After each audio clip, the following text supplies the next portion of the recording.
To prevent sweat stains on clothing, it is important to wear breathable fabrics and use a deodorant or antiperspirant that suits your body. Applying deodorant or antiperspirant when your armpits are dry and in a thin, even layer is most effective. Changing your deodorant or antiperspirant every 6 months can help prevent your body from becoming immune to it. Consider trying a prescription deodorant or antiperspirant for excessive sweating, but prepare for potential damage to sleepwear. Switching to a natural or chemical-free deodorant can also help prevent stains. Choose clothing made of breathable fabrics like cotton or linen and avoid fabrics that trap heat like polyester or silk. Opt for loose or sleeveless clothes and consider wearing a thin undershirt to absorb sweat.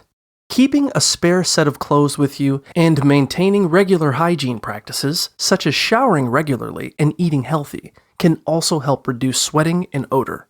Avoiding spicy foods, caffeine, and reducing stress levels can further minimize sweating. Trimming or shaving underarm hair, using sweat shields, and trying Botox or acupuncture are additional options to reduce sweating.